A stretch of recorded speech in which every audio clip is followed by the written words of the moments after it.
Yes, my dear students, very good morning to all, beta, and you're welcome in the online tutorial of Park Public School. And today we will resume our NCERT back exercise from question number, question number 14, because up to 13 question we had done yesterday in the last tutorial. Now today we will start from question number 14, students. So please open your NCERT book, notebooks and sit straight. Then we will start this question and read this question hurriedly and mark this question is the one of an important question of NCERT. That is a very important question and very nice question also. Yes, now read the question. A bullet of mass 10 gram traveling horizontally with a velocity. बेटा एक bullet का मास दिया हुआ है 10 ग्राम. A bullet of mass 10 gram, yes, traveling horizontally with a velocity given लिख रहा हूं बेटा मैं यहां पर. मास ऑफ बुलेट है 10 ग्राम. मीन्स अगर मैं इसको 1000 से डिवाइड कर दूं तो आ जाएगा 0.01 kg. ओके, उसके बाद है बेटा ट्रैवलिंग विद इनिशियल वेलोसिटी, मतलब बुलेट जो ट्रैवल कर रहा है उसकी इनिशियल वेलोसिटी है 150 मीटर पर सेकेंड.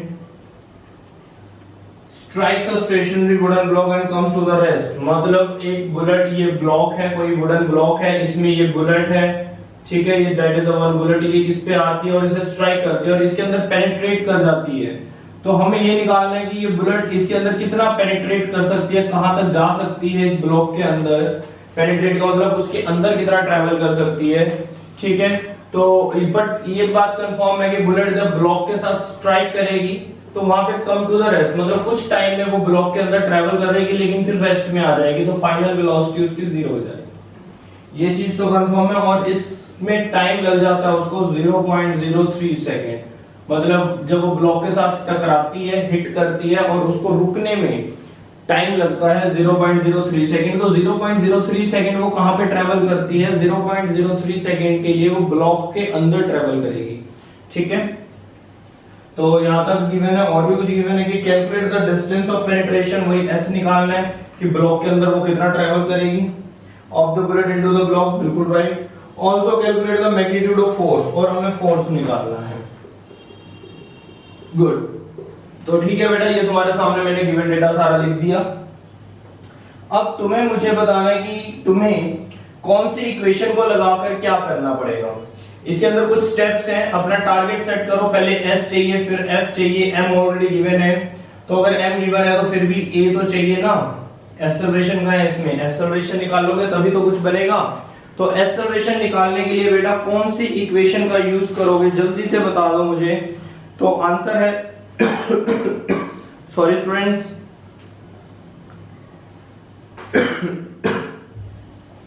तो बेटा एक्सेलरेशन पहले टारगेट हमारा एक्सेलरेशन होना चाहिए. Without acceleration you can not find force, you can not find S, ठीक है ना. तो एक्सेलरेशन के लिए बेटा सबसे इजी रहेगा, एक फर्स्ट इक्वेशन लगा लेते हैं. First equation of motion. First equation of motion क्या है? v is equal to u plus at. ये है. तो v कितना है बेटा? यहाँ पर v तो 0 है, u कितना है? 150 है. a निकालना है, t कितना है? 0.03 सेकेंड. तो minus of 150 divided by 0.03 is equal to a. तो ये अगर मैं यहाँ से क्लिक करूं तो ये 2 0 ऊपर लग जाएंगे. डेसिमल को रिमूव कर दिया और ये कितना हो जाएगा? कितने पे आता है? 5 पे. तो a कितना आ गया बेटा? आया बट नेगेटिव का, ये ध्यान रखना. ये जो भी आया है, आया नेगेटिव का है. और बेसिकली नेगेटिव का मतलब क्या है? देखो यहाँ पर ध्यान से देखो बेटा, तुम्हें अच्छे से पता है कि फाइनली तुम्हारी बुलेट स्टॉप हो रही है.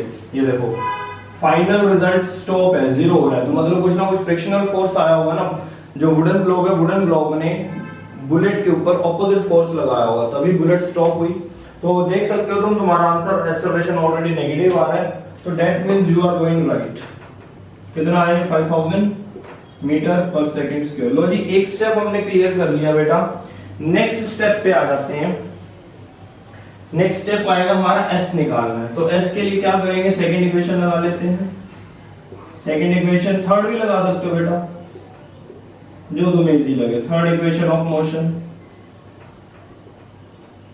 क्या है, 2as, a है, 2 है, v square minus u square, सब कुछ है हमारे पास। ठीक है, दिख रहा है बेटा ये तुम्हें क्लियर?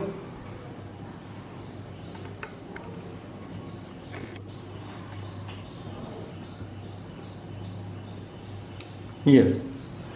तो 2a कितना आया हमारा, -5000। s तुम्हें निकालना है, v तो है ही नहीं, 0 रहेगा, तो माइनस इसका ये वाला माइनस आ गया, इज इक्वल टू v, चलो ऐसे लिख लेते हैं, 0 माइनस u का स्क्वायर, u कितना था 150, तो that is the 150 multiply by 150। ठीक है, तो ये आ जाएगा बेटा कितना, -10,000 s is equal to -150 into 150। Great, negative से नेगेटिव कैंसिल हो जाएगा, इधर आ जाए। क्लियर हो रहा है बेटा सारा कुछ? यस। तो इधर देखते हैं हम, यहाँ सॉल्व कर रहा हूं मैं। ठीक है, तो s कितना आ जाएगा बेटा, यहाँ पर तुम्हारा s आ जाएगा, s is equal to 150 into 150 divided by 10,000।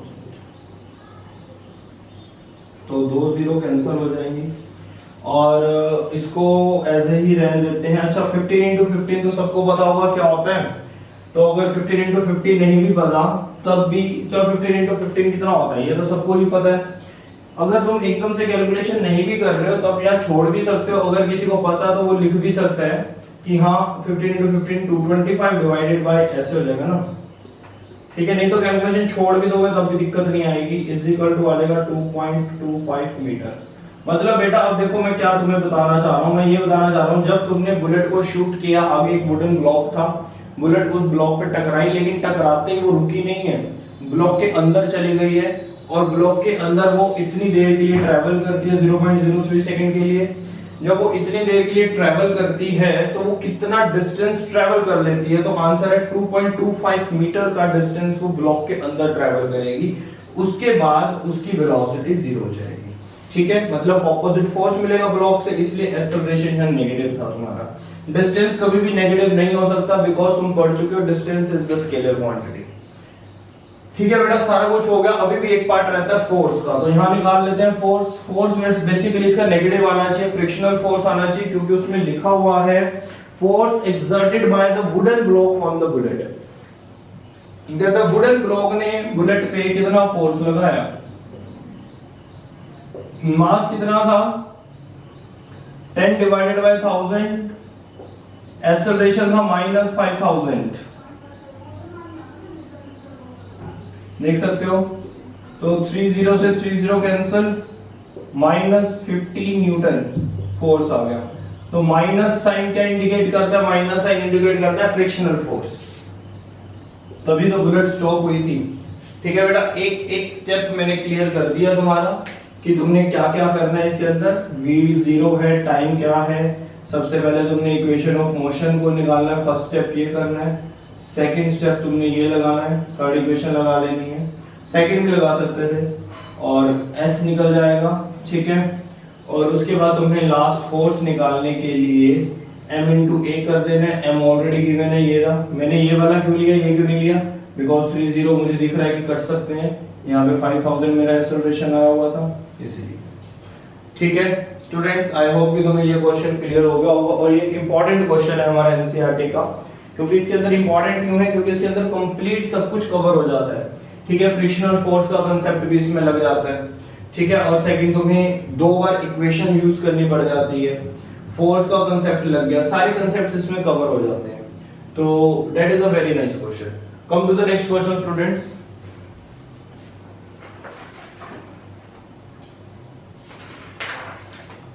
Question number 15, hurry up, read that question. Question number 15 बेटा ऑलरेडी तुम्हें मैंने थोड़ा सा कांसेप्ट समझा रखा है, लेकिन वो याद करो कि हमने एक क्वेश्चन किया था जिसमें दोनों ऑब्जेक्ट्स का मास और वेलोसिटी सेम थी और वो एक दूसरे के ऑपोजिट आ रहे थे, टकराने के बाद दोनों की वेलोसिटी जीरो हो गई थी। मैंने वहां पर तुम्हें एक कंसेप्ट समझाया था कि अगर कोई object after the collision strike करता है और फिर उसी के साथ जुड़ जाता है तो डेट मींस उसकी फाइनल वेलोसिटी सेम हो जाती है। ठीक है, वो कंसेप्ट हम इसमें अब यूज करेंगे, देखते हैं कैसा कंसेप्ट है। तो आ जाओ इस क्वेश्चन पे। क्वेश्चन 15 है, मैं क्वेश्चन पढ़ के बता रहा हूं तुम्हें और गिवन डेटा यहां पे लिख रहा हूं। क्वेश्चन नंबर 15 है, सॉल्यूशन हम करते हैं इसका। An object of mass 1 kg, एक 1 kg का ऑब्जेक्ट है travelling in a straight line with a velocity, तो m1 लिख लेते हैं 1 kg, ठीक है, और u1 इनिशियल वेलोसिटी है उसकी 10 मीटर पर सेकेंड, और this point collides with and sticks to a stationary wooden block। कहता एक वुडन ब्लॉक है जो पड़ा हुआ है, रेस्ट में है, उसको ये जाके टकराता है और उसके बाद ये दोनों स्टिक टुगेदर, मतलब दोनों जुड़ जाते हैं और जुड़ने के बाद एक साथ आगे जाते हैं। ठीक है, तो एक साथ आगे जाने का मतलब है कि दोनों की फाइनल वेलोसिटी सेम हो जाएगी। देखो इस लाइन को देखो, मैं रिपीट कर रहा हूं, स्टिक टुगेदर, जो ये है ना, collide with and stick to a stationary wooden block of mass 5 kg। अब पढ़ना, then they both move off together, मतलब दोनों के दोनों एक साथ मूव करते हैं। इसका मतलब है टक्कर होने के बाद, तो इसका मतलब है final velocity v1 is equal to हो जाएगा v2, क्योंकि दोनों ने सेम मूव करना है तो दोनों की वेलोसिटी सेम होगी। ठीक है, ऐसा तो नहीं होगा ना कि दोनों अलग अलग वेलोसिटी से मूव करेंगे, फिर तो दोनों क्या होंगे, अलग अलग हो जाएंगे, डिटैच्ड हो जाएंगे। ये दोनों जुड़े हुए हैं, ठीक है, और एक साथ मूव करते हैं, मतलब फाइनल वेलोसिटी सेम। इसको लिख लेंगे हम v। ये मेन कंसेप्ट है बेटा, that is the main concept. ये मेन कंसेप्ट है इसका कि आफ्टर द कोलिजन दोनों एक साथ मूव करते हैं तो दोनों की फाइनल वेलोसिटी सेम होता है। अब करते हैं आगे, स्टार्ट करते हैं और पढ़ते हैं। जैसा कि इसमें मास आया था वुडन ब्लॉक का, तो m2 लिख लेते हैं, और हाँ u2 भी आया। इनिशियली जो ब्लॉक है वो जीरो वेलोसिटी पर है और m2 दिया हुआ है 5 kg। Then they move both of together in a same straight line. Calculate the total momentum just before the impact and just after the impact। तो हमें टोटल मोमेंटम बताना है और वेलोसिटी, और मुझे ये वाली एक तो मुझे क्या बताना है, मोमेंटम बताना है, टोटल मोमेंटम, और मुझे एक फाइनल वेलोसिटी, ये वाली वेलोसिटी बतानी है। ठीक है, कि टक्कर होने के बाद वो जो दोनों मूव करते हैं एक साथ तो किस वेलोसिटी से मूव करते हैं। तो सिंपल है, as we know law of conservation of linear momentum. अब ये तो स्ट्रेट लाइन में ही मूव कर रहे हैं तो लीनियर मोमेंटम ही है। तो m1 u1 plus m2 u2 is equal to m1 v1 नहीं लिखूंगा, v1 की जगह v लिखूंगा, प्लस m2v। तो यहां से v तो कॉमन आ जाएगा। अच्छा, इनकी वैल्यूज पुट करते हैं, स्टार्ट कर देते हैं। m1 की वैल्यू है 1, u1 की वैल्यू है 10, प्लस u2 की वैल्यू 0 है तो ये 0 हो जाएगा, तो आंसर आ गया 10। इधर से v कॉमन आ जाएगा, तो तुम्हें निकालना है m1 की वैल्यू क्या है 1 और m2 की वैल्यू क्या है 5। ठीक है, ये आ गया। तो ये कितना हो गया बेटा 10, ये क्या हो जाएगा 6v। तो v कितना आ जाएगा 10/6 मीटर पर सेकेंड। लो जी बेटा, ये आ गया फाइनल वेलोसिटी तुम्हारी निकल गई। तो आंसर है कि टोटल मोमेंटम तो नहीं निकला बेटा, टोटल मोमेंटम निकल गया ना, ये रहा देखो, टोटल मोमेंटम ये रहा 10, क्योंकि जो मोमेंटम तुम्हारा इनिशियल मोमेंटम होगा वही फाइनल मोमेंटम भी होगा, तभी तो ये दोनों इक्वल है। ठीक है, इसलिए मैंने यहाँ लाइन लिख दी, law of conservation of linear momentum, कि कंजर्वेशन के according momentum before the collision और momentum after the collision same होता है। तो बिफोर द कोलिजन और आफ्टर द कोलिजन की अगर हम बात करें तो यहाँ पर देखो ये बिफोर द कोलिजन है, जितना बिफोर द कोलिजन होगा उतना ही आफ्टर द कोलिजन होगा। तो बिफोर द कोलिजन कितना है 10, तो यहाँ लिख लो बेटा, टोटल मोमेंटम जो आएगा वो कितना आएगा, 10 kg मीटर पर सेकेंड। वो ये देखो निकला हुआ ये रहा, दैट्स इट, यही क्वेश्चन था बेटा बस। नेक्स्ट क्वेश्चन पे आते हैं, come to the next question, hurry up.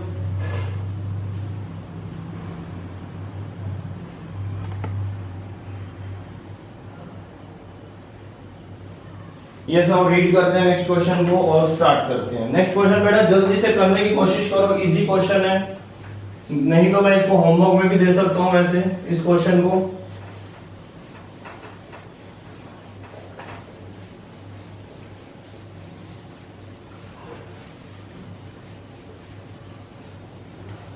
Next question मेरे ख्याल से सब खुद कर सकते हैं, सबको ये क्वेश्चन कर लेना चाहिए खुद से। तो होमवर्क क्वेश्चन लिख लो बेटा इसे, question number 16 homework question, question 16 homework question है। इसका नहीं होगा मैं करवाऊंगा, बताऊंगा कि क्या होगा। हाँ इसमें मैं बता देता हूं, तुम्हें करना क्या होगा बेटा, इसमें मोमेंटम का फॉर्मूला लगाना है, ठीक है, और मोमेंटम के फॉर्मूले से ही तुम्हें फोर्स कैलकुलेट करना है। तो कैसे कैलकुलेट करोगे, सेकंड लॉ की डेफिनेशन लिख लेना। सेकंड लॉ की डेफिनेशन क्या है, जो मोमेंटम है, सॉरी जो फोर्स है वो क्या है, change in momentum, change in momentum divided by time. Rate of change in momentum is directly proportional to applied force. Second law की डेफिनेशन याद करना। चेंज इन मोमेंटम का मतलब क्या होगा, final momentum minus initial momentum divided by time. तो तुम्हें final momentum find out करना है, इनिशियल मोमेंटम निकालना है, टाइम निकालना है, फोर्स निकल जाएगा। मैंने हिंट दे दिया तुम्हें, दिस इज द हिंट, ठीक है। बाकी ये हो ही गया, बस अब तो वैल्यूज पुट करोगे आंसर आएगा। तो नेक्स्ट क्वेश्चन जो 17 है उसको कट कर दो, वो क्वेश्चन हमारे करने का नहीं है, ठीक है। लास्ट क्वेश्चन करते हैं, 18 क्वेश्चन इंपॉर्टेंट भी है और छोटा सा क्वेश्चन है 18 क्वेश्चन बेटा, फिर हमारा ये चैप्टर फिनिश हो जाएगा। नाउ क्वेश्चन नंबर 18,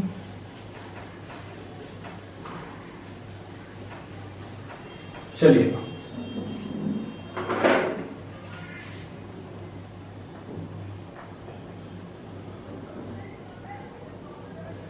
एनसीईआरटी का ही है। How much momentum will a dumbbell of mass 10 kg, dumbbell का मतलब होता है बेटा जो घंटी भी लगी होती घंटी, ठीक है, वो डंबेल, उसका मास दिया हुआ है तुम्हें कितना, 10 kg, transfer to a floor, और वो गिर जाती है फ्लोर की तरफ आती है, if it falls from a height of 80 centimetre. Means बेटा वो पहले तो इसमें मास दिया हुआ था ना हमें, तो मास गिवन है 10 kg, तो मास है डंबेल का 10 kg। तो स्टार्टिंग में तो डंबेल ऊपर लटकी हुई है, ऐसे हैंग हुई है, तो इनिशियल वेलोसिटी 0 हो जाएगी, ठीक है। फिर क्या होगा, it falls from the height, हाँ डिस्टेंस कितना ट्रेवल करेगी वो 80 सेंटीमीटर, वो मीटर बना लो, 80 डिवाइडेड बाय 0.8 मीटर का डिस्टेंस ट्रेवल करेगी, ठीक है। और क्या क्या दिया हुआ है, टेक इट्स डाउनवर्ड डायरेक्शन और एक्सेलरेशन टू बी 10 मीटर पर सेकंड। तो मतलब जो एक्सेलरेशन दी हुई है वो 10 मीटर पर सेकंड स्क्वायर है, और डाउनवर्ड होने के कारण ये पॉजिटिव है, बेसिकली ये जी होगा। हम पढ़ चुके हैं ना ये मोशन में जो अप एंड डाउन के केस होते हैं उसका एक्सेलरेशन को हम जी लिखते हैं, बट इन्होंने एक्सेलरेशन बोला तो एक्सेलरेशन लिख लो, पॉजिटिव है क्योंकि डाउनवर्ड दी हुई है। अब हमें करना क्या है, निकालना क्या था इसमें, how much momentum will dumbbell of mass this transfer to floor. तो कितना मोमेंटम ट्रांसफर होता है टू द फ्लोर, मतलब जब डंबेल ऊपर से नीचे गिरेगी और जब फ्लोर पे हिट करेगी तो उसका जो मोमेंटम होगा, क्यों होगा मोमेंटम, क्योंकि डंबेल के पास मास और वेलोसिटी है m/v, जब वो नीचे की तरफ आ रही होगी उसको मोमेंटम होगा, लेकिन जैसे ही वो फ्लोर के साथ हिट करेगी, टकराएगी, तो सारा अपना मोमेंटम फ्लोर के अंदर ट्रांसफर कर देगी, ठीक है। कोलिजन वाला ही केस हो गया, बट हमें तो सिंपल एक मोमेंटम निकालना है। तो मोमेंटम निकालने का सिंपल सा फंडा है, p निकालना चाहते हो तो m/v निकालो। अब m/v के लिए तुम्हारे पास क्या नहीं है, तो आंसर है हमारे पास तो v नहीं है, तो पहले फाइनल वेलोसिटी निकालो, मास तो गिवन है 4 फाइनल वेलोसिटी, इनिशियल वेलोसिटी इसकी 0 है क्योंकि डंबल स्टार्टिंग में तो हैंग हुई है, चल थोड़ी ना रही है। तो फाइनल वेलोसिटी के लिए बेटा कौन सी इक्वेशन लगनी चाहिए? u गिवन है, s गिवन है, a गिवन है, तो फाइनल वेलोसिटी के लिए बेटा कौन सी इक्वेशन लगाऊं? टाइम गिवन नहीं है, अगर टाइम गिवन नहीं है तो बेटा सिर्फ थर्ड इक्वेशन बचती है तुम्हारे पास, थर्ड इक्वेशन ऑफ मोशन। ठीक है, तो टाइम गिवन नहीं है तो 2as is equal to v square minus u square, this is the u। 2a कितना 10, s कितना है तो इसको ऐसे लिख लेते हैं 8/10 ताकि 10 से 10 कैंसिल हो जाए, इज इक्वल टू u तो नेगेटिव है, v स्क्वायर तुम्हें निकालना है। तो एक मिनट बेटा, तुम्हें क्लियर हो रहा है, दिख रहा है ऊपर, फोकस हो रहा है? ठीक है, v स्क्वायर निकालना तो फटाफट से निकल गया, 16 is equal to v square, तो v इज इक्वल टू √16, तो v आ गया कितना 4 मीटर पर सेकंड। लो जी v निकल गया। तो मोमेंटम निकाल लो, मोमेंटम कितना हो जाएगा m इनटू में v, मास कितना था 10 kg इनटू में 4 तो 40 kg मीटर पर सेकंड आंसर। बस सिंपल सा क्वेश्चन था भैया। तो इस टाइप के क्वेश्चन इंपॉर्टेंट भी होते हैं और सिंपल भी होते हैं। ठीक है students, this chapter has been done. अब तुम्हें एक इंटीग्रेटेड असाइनमेंट मैं तुम्हें दे दूंगा जिसमें तुम्हारे से इसी से रिलेटेड इंटीग्रेटेड मतलब सारे चैप्टर के क्वेश्चंस मिलेंगे एक ही साथ तुम्हें, और इसके सॉल्यूशंस के लिए तुम अपना, वैसे तो सारे सॉल्यूशंस हो गए हैं, फिर भी डिस्क्रिप्शन में से लिंक उठा सकते हो और वहां से सॉल्यूशंस देख सकते हो। टेक केयर बेटा, अच्छे से करो। Next week with new chapter हम स्टार्ट करेंगे। अभी मैं कुछ तुम्हें रिवीजन वर्क पे लेकर आऊंगा, अभी एकदम से मैं सिलेबस भगाऊंगा नहीं क्योंकि काफी हो चुका है हमारा सिलेबस, हम अपना 60% सिलेबस कवर अप कर चुके हैं, यू नो दिस पॉइंट। तो अब थोड़ा सा रिवीजन वर्क पे आएंगे, लाइव क्लासेस स्टार्ट हो जाएंगे, टेस्ट स्टार्ट हो जाएंगे तुम्हारे, तो देखते हैं नेक्स्ट वीक क्या करेंगे, लेकिन यहाँ तक अच्छे से ट्रेंड हो जाओ, पहले जितने डाउट्स हैं वो क्लियर कर लो मेरे से। Take care students, bye and have a nice day.